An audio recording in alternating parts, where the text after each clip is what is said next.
Hi, thank you for the introduction. I'm so excited to be following with Jasmine because this definitely follows up on a lot of the points that she brought up. Um, Here is the beginning of a performance about beginnings.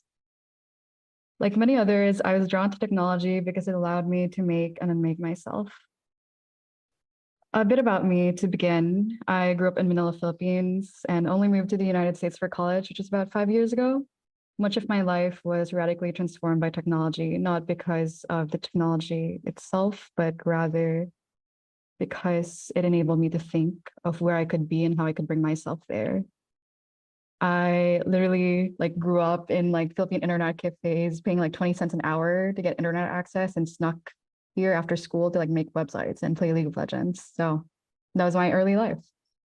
For the past decade, I've worked with thousands of technologists in the Philippines, with Develop, a nonprofit and collective I founded in 2016.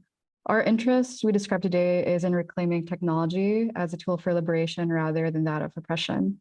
Our programming has impacted millions of Filipinos across national elections and crises. We've worked deeply with cultural and educational institutions to publish and rethink alternative models of looking at computing within the country. Today, I practice as an internet and ambient artist, which is another way of saying I work a product design day job and go to experimental music shows. Much of this practice is an interest in placemaking, labor, influenced by my upbringing and these constant redefinitions of what it means to be a technologist. The drastically different environments I was raised in the Philippines against now living in the Bay Area, and as a tech worker, constantly struggling with this identity that feels at odds with how I grew up. I've indexed myself since 2009 on my personal site, Chia.design, which I will tab switch to pretty awkwardly. But you can literally see bits of sites I made them since I was 9 years old. And in ways, this is because the web has served as one of the most reliable ways to make sense of my many selves across the lives I've lived. And if you want more proof that I love indexing myself on the web, you can find me at all of these URLs. These days, I'm increasingly interested in how the story of the internet is the story of people and how to get people to be better stewards of this history, their history at the individual and collective level. This is the beginning of an attempt to make sense of how I and the people I've loved have been existing with technology. Partly sacrilegious, partly over-optimistic, perhaps a bit of a naive naming. In other words, I'm telling a story about myself to see the small life I've lived and trusting that it may be extended here in some form. So think of this talk as a little performance, a little reading.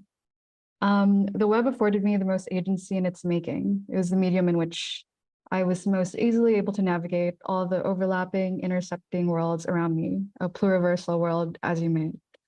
I understood the worlds I was existing in, even cursorily enough to begin understanding the composite characteristics of what makes a world. I could begin to identify myself, me as a condition of the environments and technologies around me, learning how to move within them. Then I made worlds. First, I was perhaps absorbed by the technology of the alphabet as a child beginning to speak. What I saw, I then spoke from. This cognitive technology grounds how I think, how I talk with you all today. I then absorbed prayer and practiced ritual. In bearing faith, I became what others had faith in, belief, extending belief. I learned that you did not have to see something to speak for it. Around me, it felt that commandments became kind of like stringent rules for how to be. Rejection meant exclusion from the only world I knew. Unlike orality, things here were more fixed, uniform, dictated the way of being, dominated the way of looking. Every home I found myself in had people who believed, further reinforced through constant ritual, process, gathering, whatever you would like to term it.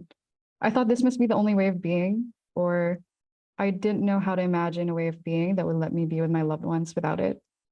Feels like I struggled more with laws than the process of faith in itself. I could not perceive these alternate ways of being amidst the environments around me. I then looked at the screen. Computer must have rewired something. I realized that I could translate what I held in my head into something materially real. There was a name for what I had been struggling to define. Suddenly, a space of queerness and chaos and affirmation of the self, I realized an alternative to the only worlds I was taught to live within. Specifically, I was drawn towards websites. It's nothing radical or intensive, especially in the time in which I encountered them, like late 2000s. But they were to me these infinitely sprawling canvases that challenged the range of known expression I had that was taught to me. Suddenly, I was in this space where I could represent myself, save myself. I was suddenly interacting with multiple worlds at once, with people and ideas that were never before presented to me, engaging in an overwhelming amount of multitudes of paths that I could take. I selected which of these I could take and live the most. Extend the web as an example of one of the technologies I speak kind of vaguely about here, of the many contemporary technologies that speakers across the conference might allude to. It's a malleable one, intentionally so, wherein I recognize that the web, the internet, as we know it, may end, and some new technology, a protocol for what I found in it, will emerge after today. Instead of needing the backing of institutions or people to modify the world I needed, I realized that the institutions and people before me had given me the tools to make my own worlds. I had also understood the blind power of faith and was given this dangerous power of being able to make what I believed in, particularly in believing that my vision was necessary enough to make. I knew before I knew that the pursuit of machines was more about the pursuit of being. Ursula Le Guin describes that the principal interest in science fiction isn't that of engineering. Rather, it is about how minds, societies, cultures work. How can anybody tell a story about the future without describing implicitly or explicitly its technology, after all? It's an impossible task. The story of people is the story of technology, how we've shaped it, how we live with it, believe in it, commune with one another through it. I think we're all praying in hopes of a way of being, this subject of prayer, always one beyond objecthood. It is an addressal. In religious texts that I grew up with, perhaps the source of the divine was through these prayers and miracles we passed down to each other. Today, instead, is the computer that fronts these many gods of computation. The artifacts that extended or ways of being become the machine. As we are aware that any sufficiently advanced technology is indistinguishable from magic, once the unexplainable things of the world were ascribed to divinity, then the machines came, and it appeared that the transcendence was accessible every day. While some of us may know and understand the inner workings of them, I think many of the common masses accept the invisibility of machines, only noticing them when they fail us or begin to work against us. We live in a world where what is revered as divine is always shifting. I think the reality of the thing is that everyone also wants to be God. I want to be one too. Perhaps I was failed by the idea of God in the existing world I was navigating, and was fascinated by alternate mythologies that helped me question these old systems of belief, particularly in understanding that something did not have to be real for you to pray to it, particularly in knowing that belief itself still has a convoluted definition, that there's this like necessary delusion in the process of making us well. It's inherent to it. It's inherent to anyone who makes. I understood that before anything could become real, there must first be belief. So I believed in the computer of all things I could choose to believe in. Then the computer became something of an instrument to which I poured this belief in, which in turn made me believe that I could become some god myself. There must have been a human that made the device that allowed me to attain this small form of godhood. First, the light allowed me to see beyond my immediate vicinity, and then the light that allowed me to direct light itself. We know that today the technologist wields this contemporary form of magic, but this talk I try is not about the tired realization that creation is worlding, is a responsibility that we all bear. We all know this, but instead is more about what kind of underlies the ability to dictate reality. I think the faith that we place in technology is the faith that we place in people. The utilities we use, the structures that allow our creation, the history of tools that led to other tools that we then use to begin shaping worlds. I think the beautiful part about technology is that it always returns to the story of humans. It's always about influencing the narrative of human experience. This is why we live in the world that gods have set for us. We trust the narratives they imagined for us, and they produce technologies or means that allow this living to become real, material, for us to actually feel them. This is why people believe in the first place. I think the root of invention is in faith. I think science and technology, as contentious as this belief might be, are irrevocably attuned with theology, however you may read it. We are social reality and science fiction all at once. What we believe in grounds experience. What we believed in was made. I think to invest in someone's act of invention is almost, if not an act of like spirituality. If there's any form of spirituality ascribed to it, must be one of people, of trusting in the vision of the future, take the object that catalyzes this vision of the future and live through it. We're all environments, ecologies of what we believe in, use, love. We are our technologies, infrastructures of one another. I think also what defines humanity is our interdependency with artifacts. We are constantly transformed by technologies and constant redefinition of ourselves with them. And in turn, we all ourselves have potential to be God, to believe in something, to will something in existence, to change the possible existence from another. This is the gift of the technologist, a gift whose weight and responsibility we must be acutely aware of. The world is a mass of machines. It is easy to look at the emerging and the future. It is much harder to identify what technologies are already embedded into the fabric of our society, into our everyday.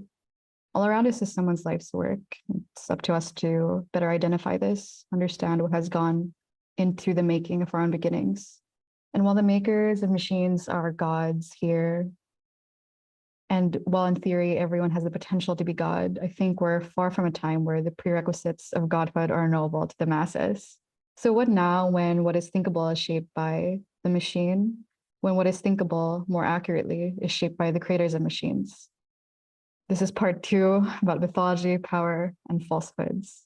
So it goes that the history of people is the history of technology. Our bodies are merged with our artifacts as the question of technological embodiment, however we define it, arises. Technologies call us to constantly redefine ourselves as we redefine these objects. Technology itself might be more human than the human. I'm less interested in these undrawable lines between where we end and our technologies begin. I don't think it's useful to try and think of an answer to that. I think I'm more invested in how we've begun letting these technologies define us in the first place. It goes that this is the question of faith. I think our engagement with technology, like that of our engagement with the known world, is built atop of mythology. I define mythology here as the amalgamation of narratives that coalesce into some symbolic, thematic account of a beginning, of an explanation to all this. I turn to mythology above history here because the beliefs that respond to the technological promise provide more than the non-existent, true chronological record when attempting to understand our communion with the world. A linear one may not exist, individually or collectively. I don't mean to reject truth or history, definitely not so. I mean I separate those questions of history and truth from mythology. Truth was never a prerequisite of faith. Like with the many cosmogonical myths we pass along to make sense of the origins of the universe, the nature of the digital creation myth is pluriversal. We are fragmented across technologies, each with different groups of adherents, maybe at odds with each other, with those who believe, able to also hold belief in conflict with one another. We traverse many possible ways of being at once, this part of the magic of being in communion with technology. So this is how we live amongst it. We live with a modern creation myth. There was a creator and the machine that was created. There was the machine and what it made us. Our modern world entrusts the technologist to dictate the natural through the machine. There was this story of what people could be and the machine that let this be. For all, the body itself is only human by virtue of technology. The creation myths of technology do not necessarily need to explain the beginnings of the earth. We become explicitly human through what machines afford us, through the redefined human that emerge us. The origin story of the modern human is the origin story of technologies, not solely of the earth. These creation myths only need to provide the foundations for the technologies they seek to explain. The stories may exist on top of one another, operating atop of their pre-existing material. Perhaps the earth, the waters, the rocks were already there. New creation myths emerge ceaselessly as we explain new technologies atop of the old, as we continue attempting to explain ourselves. Barthes considers mythology to be a type of speech. The roots of mythology come from speech, narrative, myth, plot, kind of obvious. The stories that concern people, the natural and social, especially those of the supernatural. There's no sense of objecthood or truth necessary here. There is only what we say and the history of what it builds upon and how this makes what we deem to be history.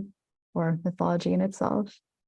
Because myth is not in some object or truth, but in how it is uttered, mythologies accompany technologies in their promise. There's always this like return to faith. I think many different technologies have their own sense of discourse. The technology of the silk against the machine carries different readings. We do these kind of shameful categorizations of certain objects as low or high technologies. Before the information age, who could have known what was high? Was it fire? Was it prayer? Was it words? What people consider to be the most powerful, the objects of myth, are the ones that are rendered invisible, inexplicable. These are therefore magical, the ones that are divine. Mythologies then must make a world, for worlds must be constantly affirmed by this way of inhabitation, this way we reaffirm what is natural, what we believe in. The people who dwell within the world concretizes the boundaries and laws through these words and actions, kind of a transfiguration of the environment through the simple power inlaid with humans to orient ourselves in places and declare meaning where there was none. An easy reading of what I might mean with like digital mythology is the tired narratives of the visionary founder.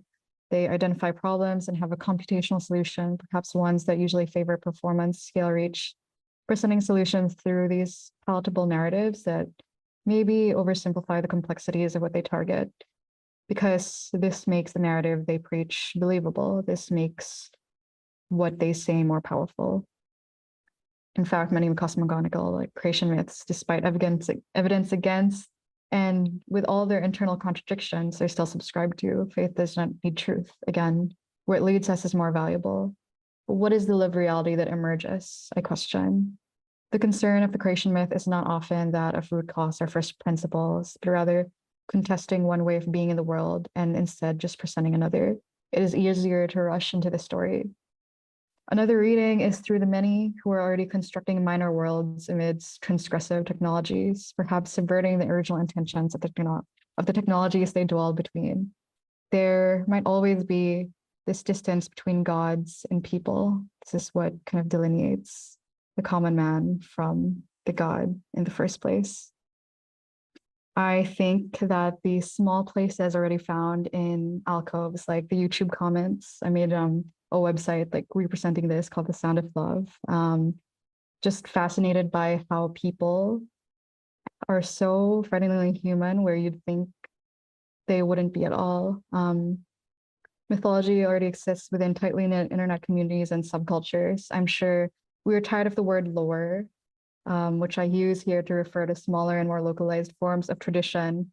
They are present everywhere in niche subreddits and forums, fandoms with complex relationships and interjections against their canons. In memes, they are rewriting themselves. They're making their own worlds, separate from what is truth. I'm sure we're tired of this word to describe a guy's Substack plus Discord server, but it extends to really a way in which we can name like all the small communities around us, these smaller forms of mythology that already occur, where these small worlds begin intersecting with ours, where confusing TikTok lexicon permeates ours for us to only marginally understand through the retellings of a YouTube video essay or an internet culture reporter. The time they reach these people, the transference across worlds perhaps dilutes the once sacred context of the inner world, of the originating world. After it has reached the tweet, its original meaning is perhaps dead. New one emerges. Hyper-specificity, also the death of a reference, the inside, the signifiers imbued with meanings to rationalize into the new world, perhaps one far more uncool. We inhabit technologies. They inhabit us. We're collectively human in our ability to shape technologies for one another, building on the human history of tools.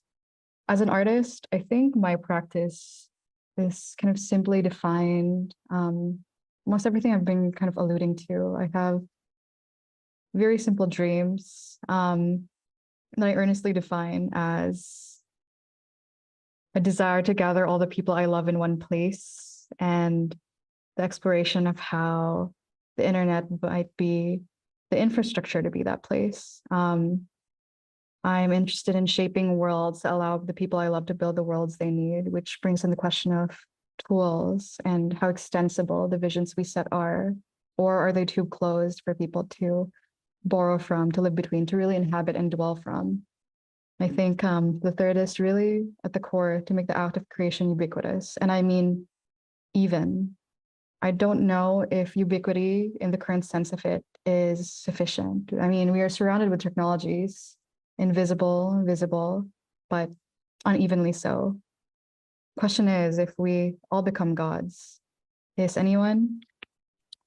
Our time is domineered by prescriptive technologies. I now invoke another Ursula Franklin, in which we read the world of production today as concerned by performance instead of people being holistic stewards of the process of technology from beginning to end, of the making of a world from beginning to end.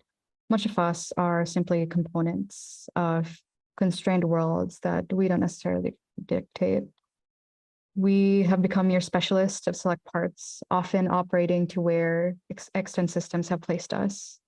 I also use the term technologist intentionally because of how it may be defined so loosely. While we may easily envision the software engineer, I think technologists are any people who regularly interface with and enable technologies, right? The definition is broad even when we constrain technology to that of the modern machine. I think about the technologist who conducts the manual labor needed to maintain the vastness of infrastructure needed to power modern networks. The technologists who fashion together the materials of the machines you and I use and hold today, the technologists who process the natural materials necessary to begin creating these components. The young technologist I was when I was sitting down in front of a computer, I did not build to attempt to create an identity for myself on a server I did not host myself or did not really understand how it operated, and every being in between. Perhaps the machine is nature itself, and computers are made by fools like me. This rise in prescriptive technologies necessitates an era of surveillance, the cultures of a factory, compliance, machinic process. We see this breaking down before our very eyes. The production chains become fragile as undervalued laborers that are in truth essential, yet ultimately powerless components of large systems are pushed to the limits. In history, which we can always look to, we have the gendered labor of machines in itself, where previously what was read as feminine was undervalued from the era of pre-electronic computation, exploiting highly educated women as cheap computational laborers. From again, the myth of high technologies against the low, constantly perpetuating this practice of distancing the human from the technology. Who dictates intelligences anyway? Maybe we have never really stopped reading people as machines. This extends to technologies of governance, where we think that the slow and bureaucratic system must be reworked, and rightfully so. We continuously theorize about the power of the commons, invest in more localized forms of government, rethink civic participation, constantly facing the difficulties that come with scale, simply how human these technologies really are. The emergent narratives are very rarely matching to the dream of clean machinic technologies. In these conditions, the complexity of human problems are a bit less opaque. We know that band-aids don't solve systems, perhaps because the targeted components, here people and how they commune with one another, are seen for their fragility, that is, their humanity, all their softness. I think prescriptive technologies once encouraged us to think of people as machines, not technologies, but productive artifacts. Later, machines themselves became the objects of control instead of people. People are beings of faith, after all, in all their chaos and uncertainty. Machines are controllable, routine. Thereby begins the unending argument, the distinction between the mechanization of the self, where we tread between regarding ourselves as digital physical beings. I'm sure in the succeeding talks, many with decades of thought and work over me will expound on this, how intelligence says, how machines are again being redefined, how relationships with them are emerging, changing forevermore. I think the contentious myth that was fared to me as this small person in the Philippines not knowing what went into technology, what the pipeline looked like, not knowing what FANG was that certain humans would be safe from the ongoing waves of revolution, as long as you participated in the making. But the new divine is already here, and the push of these dominances, of the dominance of prescriptive technologies, has constantly led to these feelings of powerlessness, at worst, false agency that I warn against. And I think when we feel distance from technology, we are subsequently distanced from each other. So I'm thinking, how easily can we identify the beginnings of the many worlds we live in today? What is invisible? In which of these beginnings do we even take part in dictating? Perhaps our labor, resource, and land shape these cosmologies, but which dominant systems of belief accurately pay respect to the power of people? And which methods of belief can we begin imbuing power towards and moving towards? This is the alternate worlds that we're all reaching towards, scrambling to see, to live in. What I warn against is that even in the colloquial reading of technologists, this is the privileged, well-educated software engineer. They have always been and are atomized. They are no exemption to this time of prescriptive technologies. The value of computational labor has always been redefined by who is powerful. Particular myths of technology once favored the software engineer until alternate ones were posited, and the world again was made and unmade, made and unmade. Model technologist was never exempt, perhaps because they were never able to exert control over the entirety of the making of a technology, over the entirety of the making of a world in the first place. I hinted at this through the mentionings of infrastructure, corporations, servers, where we are actually building on top of. All to say that we have been lulled into the myth of technology where creation alone is power. When creation inhabited and extended upon, and how this is actually lived through, and how this is actually realized, and how this is actually extended, must have some shared story. I'm thinking about this in the context of me even being here, speaking here. I live as an exception to the norm. If it was true that access to technology was so ubiquitous, why still is my story an exemption from the 100 million people who live in the Philippines? While machines are ubiquitous, the myths entrusted to people and the narratives they are able to live out are dispensed radically differently. The real interfacing with technology for many in the Philippines is the one underscored by this time of revisionism, this time of surveillance, of false networks of knowledge that only subscribe people to further systems of control, rather than giving them control over a plurality of worlds that not only they can choose, they can actually shape and inhabit it. Even those privileged, I think, to benefit from the class mobility afforded by working with computers, working with machines, working with whatever is favored today, often never get to dictate, again, the structural workings of these systems in the first place. Part of this is because the labor from the global south is largely undervalued. These human intelligences marketed constantly as cheap but efficient labor, my people often reduced to virtual assistants, cheap software engineering work, rather than visionaries. They do not have the credentials, they do not have the markers of prestige, even if they have the experience, even if they have all the means to imagine alternate worlds. They take no part in forging these mythologies, only realizing another's. I think the widespread practice of programming as we know it today was never widely taught of or respected as an artisan craft, even though I know many of us are working towards changing that, even when it always should have been. Those who control systems of power, those who control what is naturalized, are always threatened by the multiplicities of godliness. Our technologies today are designed to appear as magic. Ideal design is invisible, out of sight, embedded, unknown. These atomized systems are represented to us with their workings and human interdependencies obscured. Under the hood, what appears magical is just what is profoundly human. Many technologies propose that we are key in their shaping and then take us away, that without our intelligences and constant intervention in their process, they would be nothing. But then again, all the human-built components, materials, words that power them become solely machinic. The humanity and the technology rendered away. The human and machine have become so entwined that as the machine is obscured, so is the human. The new creation myth purports that the human was never necessary in the first place. Instead of a complex interdependency that is celebrated, we have regressed to this subject of faith being that of the soul machine. The creator, then, the one who has power, hides behind the machine, behind the ominous narrative of the human being unnecessary, we have forgotten how fundamentally human technology is. And behind the suggestion of the erasure of the human was the human. So it goes that the making of any mythology is intertwined with the question of power. The mythologist, technologist is the figure of power who is able to not only determine what future narratives are possible and therefore what can be built, but what the society deems as natural, what we can buy into, what is worth investing in. We already made and will continue to be unmade and remade again and again. But naturalization is powerful.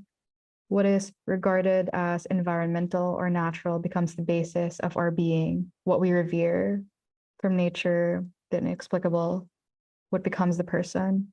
Mythology has naturalized certain ways of looking and being within the world. I think the most powerful mythologists, technologists are not only the visionaries of the future, but those who especially have already seized control of present ways of being.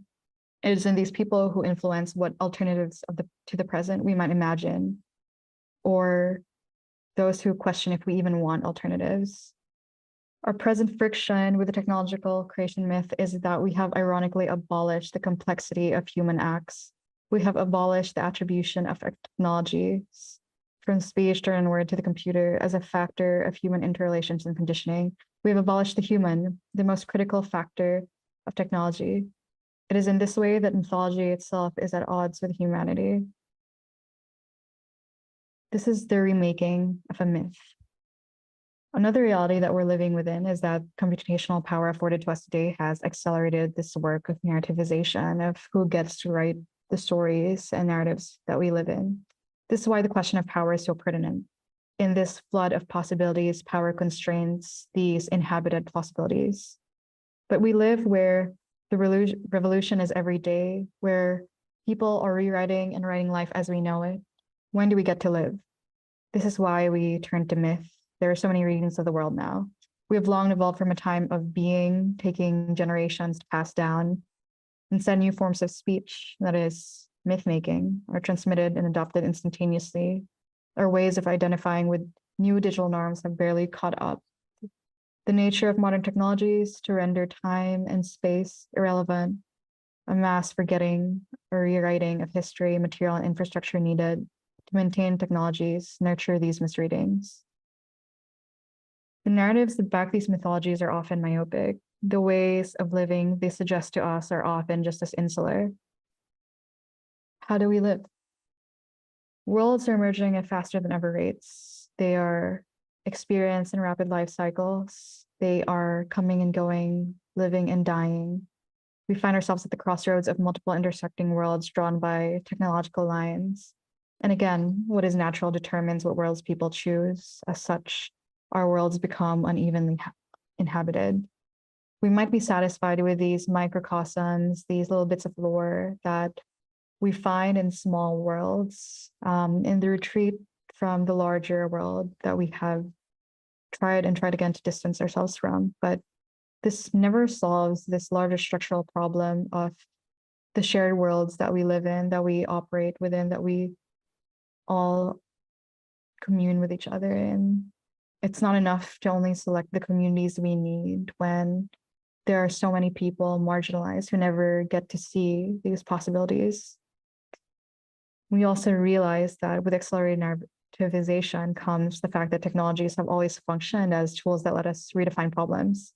The complexities of the world have always been reduced into these specific narratives. In modern times, the relationship of tooling and godhood has existed and more of a thrash than ever. These component objects that allow us to access creation are easier to access than ever, and we're constantly misguided into thinking that total godhood is attainable. The myth of the technologist god falsely imbues power into creation, solely into creation, which is only one aspect into the grand scheme of things. As myth making, subsequently, faith is mostly determined by power. We are constantly stacking technological solutions onto problems started by human technologies themselves. Problem solving has become somewhat of a formula optimized for scale or profit, rather than a regenerative, intentional process that mends with extant systems more consciously. Computational complexity is favored over understanding human complexity. After all, computers are predictable, people are not. And again, what was all of this for? What is a multiplicity of worlds able to afford us when ones we choose are constantly dying, when we are not able to share them, when I can gather the people I love in one place, but not extend this option to the others? I'm concerned with creation myths for alternative imaginaries, but especially marginalized nows. I think that, in truth, much of the making of a world is simply giving a name to it. That there are many existing worlds that we must draw from, and the biggest question is how these worlds are affirmed and inhabited. If the modern myth is built to take away humanity, how we dwell, how we shape, the intentions of our making, what is there? It is no surprise that we have forgotten the human. It is no surprise that we're constantly making ends of ourselves. We're now I'm thinking about how we can construct creation myths. What are alternative ways of determining these features? When I say that I want to create, I must first world. To world, I must first mythologize.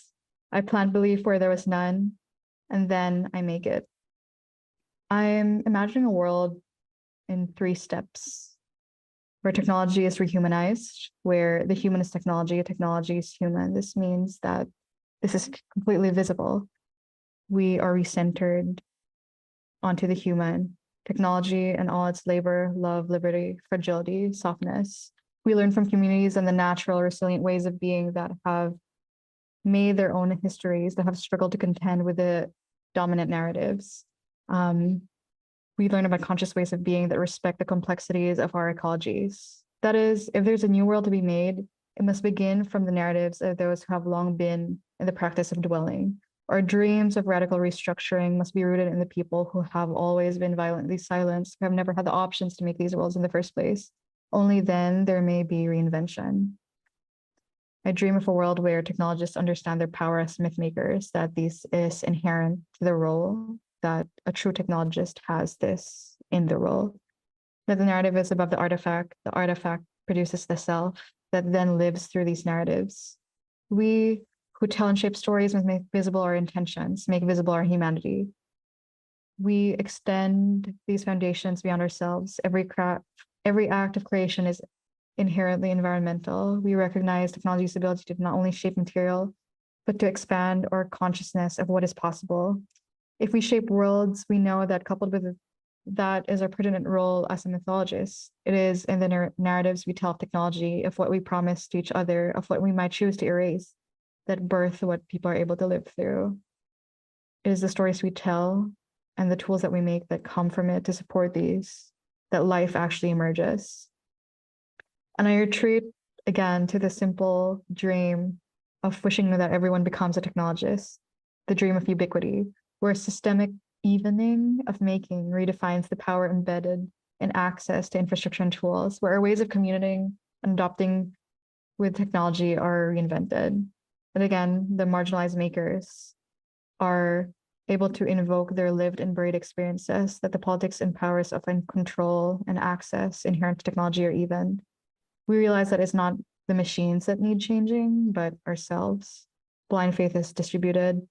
Everyone has the gift of necessary delusion to make. Everyone makes and unmakes themselves. Everyone has this gift. We are beyond systems.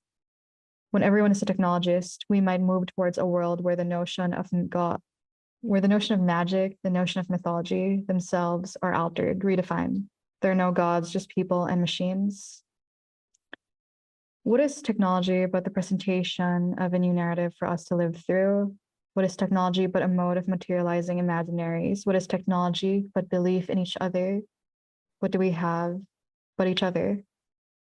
When I imagine a future of computing, I think of the role of technology in enabling people to construct their own narratives in all its tenderness, in all the history we owe to each other, of each other. Our primary interest becomes that of the human story, where technology, even if invisible, is synonymous with the human act of belief. One where technologies are ubiquitous enough for everyone to partake in shaping, where every technologist understands that inherent to their role is this act of mythologization. I don't know how to pronounce words anymore. At the end of the world, the human story will live where we may no longer. The computer is reduced to rocks, all objects that contain the history of us, language and writing and tools and cloth and machine will all be remade, perhaps in newer form, never quite the same as how they were today. What is of certainty is that again, man will be loved, be sheltered, be fed, be held, be able to make when they would like to make. And when they were not able to make today, what they were not able to make today, they will lay the grounds for the next man to make through tools, through technologies. It is only in the creation myth that the story of us will be recovered, the most precious conclusion that might be drawn from us, that might be drawn from what these objects we artifact, from what these technologies we artifact ultimately guide us towards, is just one simple truth, that everything began from faith in one another. Thank you. That's the end.